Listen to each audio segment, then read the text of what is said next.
नमस्कार। दिन भर की बड़ी खबरों में आपका स्वागत है। मैं हूं आपके साथ आराधना। आज इस बुलेटिन में बात होगी मुख्य चुनाव आयुक्त की नियुक्ति पर घिरी मोदी सरकार की, महाकुंभ पर विपक्ष के निशाने पर आई बीजेपी सरकार की। देखेंगे यूपी विधानसभा सत्र के पहले ही दिन कैसे बैकफुट पर दिखी योगी सरकार, नीतीश कुमार ने क्यों एनडीए की रैली से बनाई दूरी, जानेंगे महाराष्ट्र में फडणवीस के फैसले पर क्यों भड़की शिवसेना, और बुलेटिन के आखिर में देखेंगे जाने माने कार्टूनिस्ट इरफान की किस खबर पर पड़ी तिरछी नजर। लेकिन दिन भर की तमाम बड़ी खबरों से पहले एक नजर आज की सुर्खियों पर।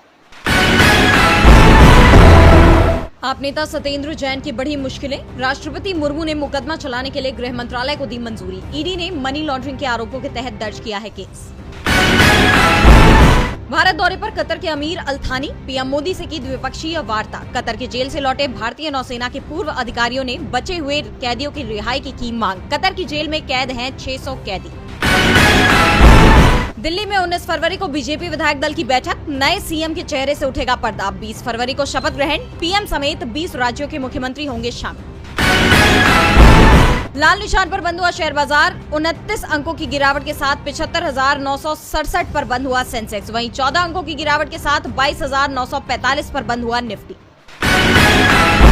ये तो थी सुर्खियां। अब बात आज की सबसे बड़ी खबर की। राजीव कुमार को मुख्य चुनाव आयुक्त पद से विदाई दे दी गई और उनकी जगह ज्ञानेश कुमार मुख्य चुनाव आयुक्त बन गए हैं। ज्ञानेश कुमार की नियुक्ति विवादों में घिरती दिखाई दे रही है। मामला सुप्रीम कोर्ट पहुंच गया है, तो विपक्ष के नेता राहुल गांधी ने भी सवाल उठाए हैं। तो क्यों सीसी की नियुक्ति पर छिड़ा विवाद, देखिए इस रिपोर्ट में। मुख्य चुनाव आयुक्त की नियुक्ति कर दी गई है। राजीव कुमार की जगह अब ज्ञानेश कुमार मुख्य चुनाव आयुक्त होंगे। लेकिन जिस तरह से सरकार की तरफ से इस नियुक्ति को लेकर जल्दबाजी की गई, उससे सरकार सवालों में घिर गई है और अब सुप्रीम कोर्ट में एक नई याचिका लगा दी गई है। एडवोकेट प्रशांत भूषण ने सुप्रीम कोर्ट के सामने मुख्य चुनाव आयुक्त और चुनाव आयुक्त अधिनियम 2023 की संवैधानिकता को चुनौती देने वाली याचिकाओं पर सुनवाई को प्राथमिकता देने की मांग की है। दरअसल ये मामला कोर्ट में सुनवाई के लिए 46वें नंबर पर लिस्टेड है, लेकिन अब इसे सबसे पहले सुनने की मांग हो रही है। कोर्ट ने इस पर विचार करने का आश्वासन दे दिया। इसके अलावा राहुल गांधी ने एक ट्वीट भी किया है और इस नियुक्ति पर अपनी आपत्ति दर्ज की। उन्होंने अपने ट्वीट में लिखा है, अगले चुनाव आयुक्त का चयन करने वाली समिति की बैठक के दौरान मैंने प्रधानमंत्री और गृह मंत्री को एक असहमति पत्र प्रस्तुत किया, जिसमें कहा गया था कि कार्यकारी हस्तक्षेप से मुक्त एक स्वतंत्र चुनाव आयोग का सबसे बुनियादी पहलू चुनाव आयुक्त और मुख्य चुनाव आयुक्त को चुनने की प्रक्रिया है। प्रधानमंत्री और गृह मंत्री द्वारा नए मुख्य चुनाव आयुक्त का चयन करने का आधी रात को निर्णय लेना अपमानजनक और अशिष्टतापूर्ण है, जबकि समिति की संरचना और प्रक्रिया को सर्वोच्च न्यायालय में चुनौती दी जा रही है और इस पर 48 घंटे से भी कम समय में सुनवाई होनी है। यानी राहुल गांधी ने तमाम सवाल खड़े कर दिए और अब 19 फरवरी को मामले में सुप्रीम कोर्ट में सुनवाई होनी है और जिससे पहले नई याचिका लगा दी गई है। ऐसे में अब सभी की निगाहें सुप्रीम कोर्ट पर हैं कि कोर्ट क्या फैसला लेता है। सवाल उठ रहे हैं कि आखिर सरकार को इतनी जल्दी क्या थी, जब कुछ ही घंटे बाद सुप्रीम कोर्ट चुनाव आयुक्तों के लिए बने सिलेक्शन पैनल को लेकर सुनवाई करने वाला है। साफ है मोदी सरकार इस जल्दबाजी को लेकर सवालों में है। तो सवाल महाकुंभ पर भी उठ रहे हैं। खास तौर पर अव्यवस्थाओं को लेकर बीजेपी सरकार मुश्किल में दिख रही है। पश्चिम बंगाल की सीएम ममता बनर्जी ने तो इसे मृत्यु कुंभ कह दिया है। तो क्या है पूरा मामला, देखिए इस रिपोर्ट में। महाकुंभ को लेकर लगातार यूपी की योगी सरकार सवालों के घेरे में है और अब पश्चिम बंगाल के सीएम ममता बनर्जी ने महाकुंभ को लेकर बड़ा बयान दिया है।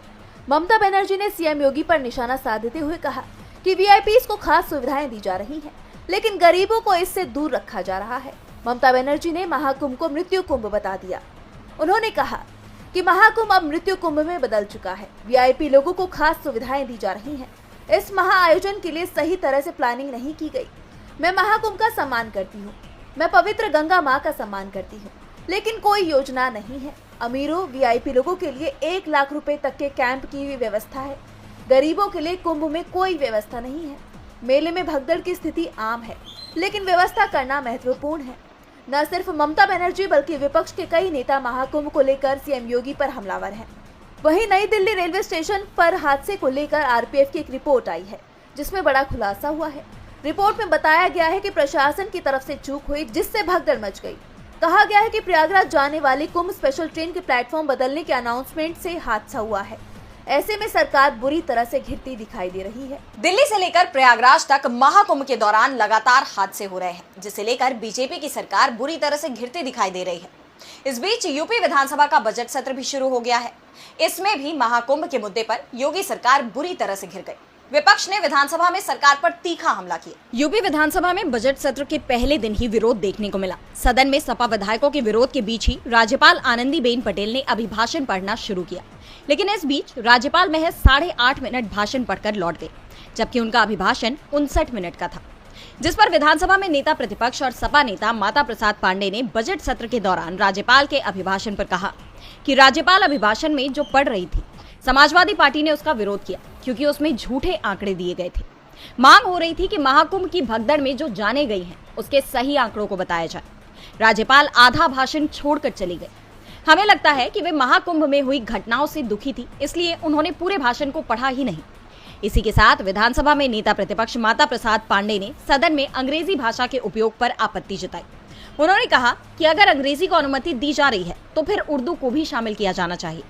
इस पर मुख्यमंत्री योगी आदित्यनाथ ने तीखी प्रतिक्रिया दी। उन्होंने कहा कि यूपी की विभिन्न बोलियों को सदन में सम्मान दिया जा रहा है और ये सभी हिंदी की ही संतानें हैं, हमें इसका स्वागत करना चाहिए। वहीं हंगामा बढ़ता देख विधानसभा अध्यक्ष ने सदन स्थगित कर दिया। इससे पहले विधानसभा के बाहर सपा ने जोरदार प्रदर्शन किया। सपा विधायक अतुल प्रधान खुद को बेड़ियों में जकड़ कर पहुंचे। कहा कि अमेरिका जिस तरह से भारतीयों का अपमान कर रहा है, इसे बर्दाश्त नहीं किया जाएगा। सपा एमएलसी आशुतोष सिन्हा साइकिल से विधानसभा पहुंचे। उन्होंने साइकिल पर मटकी टांग रखी थी, जिस पर लिखा था नैतिकता का अस्थि कलश। बता दें कि बजट सत्र आज से शुरू होकर 5 मार्च तक चलेगा। बजट 20 फरवरी को पेश किया जाएगा। ऐसे में देखना होगा कि योगी सरकार यूपी की जनता को बजट में क्या देती है। केंद्र की सरकार हो या राज्य की, विपक्ष के सवालों से बुरी तरह से घिरती दिख रही है, तो सहयोगी दलों ने भी उसकी मुश्किलें बढ़ा दी हैं। बिहार के सीएम नीतीश कुमार लगातार बीजेपी को झटके दे रहे हैं। अभी वो दिल्ली आए और बीजेपी नेताओं से बिना मिले लौट गए, और अब उन्होंने पटना में होने वाली एनडीए की रैली से भी दूरी बना ली है। तो क्यों बीजेपी से नाराज दिख रहे हैं नीतीश कुमार, देखिए इस रिपोर्ट में। बिहार में बीजेपी और नीतीश कुमार में दूरियां बढ़ती नजर आ रही हैं। अब नीतीश ने एनडीए की रैली में शामिल होने से साफ इनकार कर दिया है। दरअसल 19 फरवरी को एनडीए पटना में कुर्मी एकता रैली का आयोजन कर रहा है और आगामी विधानसभा चुनाव के मद्देनजर इस रैली को काफी अहम माना जा रहा है, क्योंकि सभी पार्टियां अभी से जातीय समीकरण साधने के लिए जुटी हुई है और ऐसे में कुर्मी समुदाय को साधने के नजरिए से एनडीए की ये रैली बेहद जरूरी हो जाती है। और खास बात तो ये है कि मुख्यमंत्री नीतीश कुमार भी इसी जाति से आते हैं। और अगर हम बिहार के राजनीतिक इतिहास के पन्नों को पलट कर देखें तो 31 साल पहले यानी 12 फरवरी 1994 को पटना के गांधी मैदान में कुर्मी चेतना रैली की गई थी। इसका नेतृत्व 20 सालों से बिहार की सत्ता पर काबिज नीतीश कुमार ने ही किया था, लेकिन अब उन्होंने इसमें शामिल होने से इनकार कर दिया है। यही नहीं, उन्होंने दिल्ली में बीजेपी के मुख्यमंत्री के शपथ ग्रहण कार्यक्रम से भी दूरी बना ली है। बताया जा रहा है कि नीतीश कुमार अपनी प्रगति यात्रा में व्यस्त है, इसलिए वो दिल्ली नहीं जा सकते। बिहार चुनाव को देखते हुए नीतीश कुमार ने बीजेपी के कार्यक्रम की तुलना में अपनी प्रगति यात्रा को प्राथमिकता दी है। लेकिन सवाल ये उठ रहे हैं कि जब नीतीश 16 और 17 फरवरी को दिल्ली दौरे के लिए अपनी यात्रा टाल सकते हैं, वो भी एक निजी कार्यक्रम में शामिल होने के लिए, तो क्या मुख्यमंत्री के शपथ ग्रहण के लिए नहीं टाल सकते? और चुनाव के मद्देनजर अगर ये यात्रा इतनी जरूरी है, तो क्या उनके लिए अपनी जाति के लोगों से जुड़ी रैली जरूरी नहीं है? इन सब घटनाक्रम को देखते हुए नीतीश की बीजेपी से नाराजगी की इन चर्चाओं को बल मिल गया है। ये नाराजगी आगामी चुनाव में सीएम पद और सीट बंटवारे को लेकर बताई जा रही है। ऐसे में एनडीए मुश्किलों से घिरता दिखाई दे रहा है। नीतीश कुमार की नाराजगी साफ साफ दिख रही है। वो बीजेपी नेताओं से दूरी बना रहे हैं। तो महाराष्ट्र में भी बीजेपी की सबसे बड़ी सहयोगी शिवसेना की नाराजगी भी खुलकर सामने आ रही है। और अब देवेंद्र फडणवीस सरकार ने शिंदे की नाराजगी को और बढ़ाने वाला फैसला कर लिया है, जिससे शिवसेना के विधायक भड़क उठे हैं। तो क्या है पूरा मामला, जानने के लिए देखिए ये रिपोर्ट। महाराष्ट्र में फडणवीस सरकार ने बड़ा फैसला लिया है, जिससे शिंदे गुट की शिवसेना और फडणवीस के बीच तलवार खिंचती दिखाई दे रही है। महाराष्ट्र सरकार ने शिवसेना शिंदे गुट के 20 विधायकों की वाई कैटेगरी सिक्योरिटी वापस ले ली है। शिंदे और फडणवीस के बीच में पहले से ही दरार देखी जा रही है और अब सीएम फडणवीस के इस फैसले से शिंदे सेना और बीजेपी के बीच चल रहे तनाव में इजाफा हो सकता है। इस कदम को सीएम फडणवीस के जरिए अपनी सत्ता कायम रखने के लिए एक रणनीतिक चाल के रूप में देखा जा सकता है, लेकिन इससे शिवसेना शिंदे गुट नाराज दिखाई दे रहा है। गृह विभाग के इस फैसले से शिंदे की शिवसेना के विधायक परेशान हैं, क्योंकि शिंदे सेना के 20 विधायकों की सुरक्षा कम की गई है। दरअसल उद्धव ठाकरे से बगावत करने के बाद शिंदे की शिवसेना के 40 विधायक और 12 सांसदों को सुरक्षा मुहैया कराई गई थी। कुछ विधायकों को वाई कैटेगरी की सुरक्षा भी दी गई थी।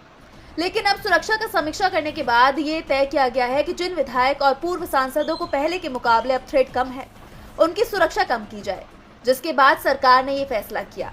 अब तक एक तरफा जंग देखने को मिल रही थी, लेकिन अब फडणवीस भी तेवर दिखाते नजर आ रही हैं। इससे दोनों के बीच दूरियां बढ़ सकती हैं। महाराष्ट्र में सरकार बने 2.5 महीना हो चुका है, लेकिन सरकार में टकराव थमता नहीं दिख रहा। तो वहीं केरल हाईकोर्ट के जज के बयान ने अलग ही बवाल खड़ा कर दिया है। हाईकोर्ट जज ने महात्मा गांधी के विचारों को लेकर सवाल खड़े किए हैं। तो क्या कहा है हाईकोर्ट के जस्टिस ने, देखिए इस रिपोर्ट में। महात्मा गांधी का दिया हुआ आइडिया आज के समय में गवर्नेंस के लिए सही नहीं है। ऐसे में इसे बदल दिया जाना चाहिए, ये कहना है केरल हाईकोर्ट का। केरल हाईकोर्ट ने कहा है कि पुराने आइडिया के आधार पर काम करने से काफी मुश्किलें सामने आती हैं और नतीजे भी अच्छे नहीं मिलते हैं। केरल हाईकोर्ट ने आगे कहा कि महात्मा गांधी के आइडिया को खत्म करने की जरूरत है। हाईकोर्ट के जस्टिस ए मोहम्मद मुश्ताक ने कहा कि आज के वक्त में शासन में आने वाली चुनौतियां पहले के समय की तुलना में ज्यादा हैं। ऐसे में महात्मा गांधी की ओर से दी गई ग्राम स्वशासन और पंचायती राज व्यवस्था के विचार को समाप्त करने की जरूरत है। जस्टिस मुश्ताक ने प्रशासन और शासन के कई पहलुओं के केंद्रीकरण यानी सेंट्रलाइजेशन करने पर जोर देने की भी बात कही। उन्होंने कहा कि स्थानीकरण और विकेंद्रीकरण करने से इच्छा के मुताबिक रिजल्ट हासिल नहीं हुए हैं। हालांकि जस्टिस ने यह साफ किया कि ये उनका निजी विचार है। अब भले ही जस्टिस मुश्ताक ने इसे अपना निजी विचार बताया हो, लेकिन महात्मा गांधी को लेकर उनके इस तरह के बयान ने एक नई बहस छेड़ दी है। केरल हाईकोर्ट जज ने बड़े विवाद से बचने के लिए ये भी साफ कर दिया कि ये उनके निजी विचार हैं। इसे हाईकोर्ट का फैसला नहीं माना जाए। लेकिन बॉम्बे हाईकोर्ट ने जरूर सरकार को निर्देश दिया है, जिसमें ओबीसी सर्टिफिकेट को लेकर नियमों में बदलाव करने को कहा है। तो क्या कहा है हाईकोर्ट ने इस आदेश में, देखिए इस रिपोर्ट में। बॉम्बे हाईकोर्ट ने एक याचिका पर सुनवाई करते हुए महाराष्ट्र सरकार को निर्देश दिया है कि असाधारण परिस्थितियों में मां की जाति के आधार पर बच्चों को जाति प्रमाण पत्र और ओबीसी सर्टिफिकेट जारी करने के लिए आपले सरकार पोर्टल पर आवश्यक प्रावधान जोड़ने पर विचार करे। इसके साथ ही हाईकोर्ट ने राज्य सरकार से एक समिति भी गठित करने को कहा है, ताकि ऐसी परिस्थितियों से निपटने के लिए पोर्टल पर दस्तावेज अपलोड करने के प्रावधानों की संभावना का पता लगाया जा सके।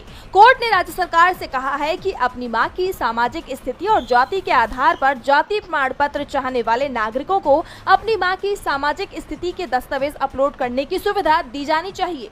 बता दें, आपले सरकार राज्य सरकार की आधिकारिक वेबसाइट है, जो नागरिकों के लिए विभिन्न लाभकारी योजनाएं प्रदान करती है और उन्हें शिकायत दर्ज करने में भी सक्षम बनाती है। दरअसल स्वानुभूति जैन ने अदालत से राज्य सरकार के अधिकारियों से प्राधिकारियों को उसकी मां की जाति के आधार पर अन्य पिछड़ा वर्ग यानी कि ओबीसी जाति प्रमाण पत्र जारी करने का निर्देश देने का आग्रह किया था। इसके साथ ही याचिकाकर्ता ने राज्य को ये निर्देश देने की मांग की थी कि आपले पोर्टल पर उसे अपनी मां की सामाजिक स्थिति के दस्तावेज अपलोड करने की अनुमति दी जाए, क्योंकि पोर्टल केवल पिता की जाति का दस्तावेज अपलोड करने की अनुमति देता है।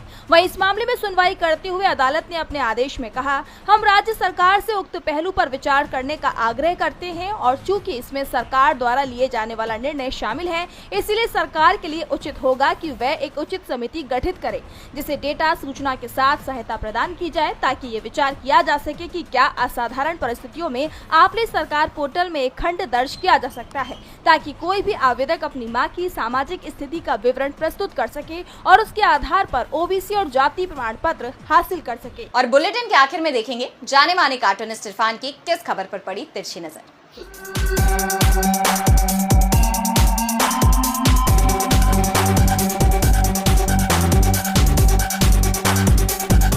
मोदी जी ने अपना नया मुख्य चुनाव आयुक्त तो चुन लिया है।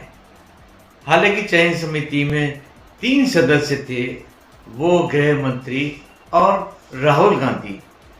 भाई जब 2 लोग एक तरफ वोट दे देंगे तो तीसरे का तो अपने आप ही खारिज हो जाएगा और जिन 2 लोगों ने वोट जिसको दिया है वही तो चुना जाएगा। इसलिए तीसरे व्यक्ति का इस समिति में रहने न रहने का मतलब ही क्या होता है, और इसी को राहुल गांधी ने सुप्रीम कोर्ट में चुनौती दी है, जिसकी सुनवाई कल होगी। कुल मिलाकर चयन प्रक्रिया में ही लोचा है कह सकते हैं, लेकिन इसके बावजूद मोदी है तो मुमकिन है।